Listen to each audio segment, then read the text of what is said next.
जादुई लिपस्टिक का जादू। परी लोक में सिमरन नाम की एक परी रहती थी। वह दिखने में बहुत ज्यादा काली थी। उसके बड़े बड़े होंठ और नाक चिपटी थी। इस वजह से परी लोक की सभी परियां उसे काली बंदरिया बोलकर उसका खूब मजाक बनाया करती। सिमरन परी की एक छोटी बहन थी जिसका नाम खुशी परी था। खुशी परी दिखने में तो बहुत ज्यादा खूबसूरत थी, लेकिन खूबसूरती के साथ साथ वह बहुत घमंडी थी। इस वजह से वह भी अपनी बहन का मजाक बनाया करती। बेटा, आज मैं परी लोक जा रही हूँ, तो बताओ तुम दोनों के लिए क्या लेकर आना है। माँ, ये भी कोई पूछने वाली बात है। काली भैंस तो काले ही कपड़े पहनेगी। माँ देखो, खुशी मेरा कैसे मजाक उड़ा रही है। खुशी, ये जैसी भी है तुम्हारी बहन है, माफी मांगो अभी। माँ, मैंने गलत क्या कहा? जो सच है वही तो बोला है। एक दिन की बात है, सिमरन परी कुछ जानवरों के साथ बातें कर रही थी। तभी वहाँ पर काजल और नैना परी आई और बोली, अरे अरे देखो, ये काली बंदरिया कैसी बंदरों के झुंड में बैठी हुई है। नैना परी, मुझे तो समझ ही नहीं आ रहा इसमें से बंदर कौन है और सिमरन परी कौन है। तुम लोगों से तो बहुत अच्छे हैं ये जानवर, कम से कम किसी का दिल तो नहीं दुखाते। तो ठीक है, तो इन्हीं बंदरों के झुंड में शामिल हो जा। हमारे परी लोक में क्यों रहती है? सिमरन परी को जानवरों के साथ रहना बहुत अच्छा लगता था। वह सारा दिन जानवरों के साथ रहती और अपने दिल की सारी बातें उन्हें बताती।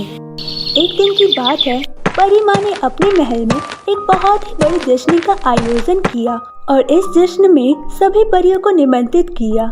ये खबर सुनते ही परी लोक की सभी परियां बहुत ही ज्यादा खुश हुई और जश्न में जाने की तैयारियों में लग गई।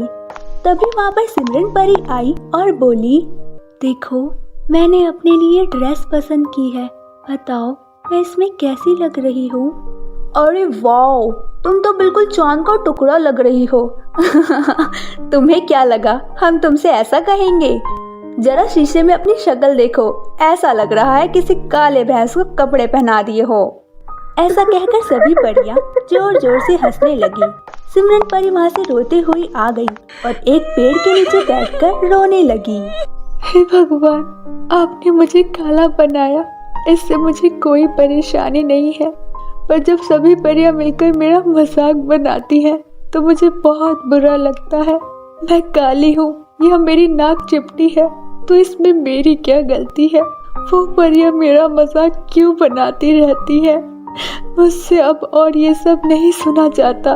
तभी वहाँ पर परी माँ आई और बोली, सिमरन परी, जश्न में सभी परियां आई और तुम क्यों नहीं आई और यहाँ पर बैठकर तुम रो क्यों रही हो? परी माँ, मैं उन परियों के बीच खड़े होने के लायक नहीं हूँ। मैं जब भी उनके पास जाती हूँ या उनसे बातें करने की कोशिश करती हूँ तो वो सिर्फ मेरा मजाक बनाती हैं। सिमरन परी, वो परियां तो नादान हैं जो तुम्हारे बारे में ऐसा बोलती हैं, पर फिर भी मैं तुम्हें जादुई लिपस्टिक देती हूँ। इस लिपस्टिक को लगाते ही तुम परी लोक की सबसे खूबसूरत परी में बदल जाओगी और ये जादुई लिपस्टिक तुम्हारी सारी बातों को भी मानेगा। फिर परी माँ वहाँ से चली गई और सिमरन परी ने जादुई लिपस्टिक को लगाया तो वो एक खूबसूरत परी में बदल गई। अरे वाह, मैं तो सच में खूबसूरत दिखने लगी। अब देखती हूँ कौन मेरा मजाक बनाता है। इस जादुई लिपस्टिक की मदद से जिन जिन परियों ने मेरा मजाक बनाया है, मैं उन्हें नहीं छोड़ूंगी। सिमरन परी जादुई लिपस्टिक को लेकर परी लोक पहुँची तो देखती है नैना और कोमल परी आपस में बातें कर रही थी। अरे यार, आज सिमरन परी दावत में नहीं आई तो कितना बोरिंग सा लग रहा था।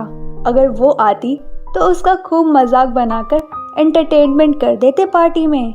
हाँ, तुमने बिल्कुल ठीक कहा। उसके बंदर जैसी शक्ल को देखती हो तो मुझे तो बहुत हंसी आती है। उनकी ये बातें सुनकर सिमरन परी गुस्से में आ गई और बोली, ये परियां कभी नहीं सुधर सकती, अभी भी मेरा ही मजाक बना रही हैं। रुक जाओ जरा, तुम्हें अभी मजा चखाती हूँ। हे जादुई लिपस्टिक, नैना परी को एक भद्दी परी में बदल दो। इतना कहते ही नैना परी एक बहुत ही ज्यादा भद्दी परी में बदल गई। उसको देखकर काजल परी बोली, अरे तुम कौन हो यहाँ तो नैना परी बैठी थी। तुम ये क्या बोले जा रही हो? मैं ही तो हूँ नैना परी।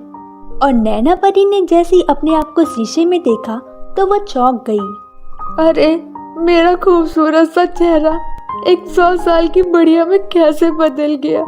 इतना कहकर नैना परी जोर जोर से रोने लगी।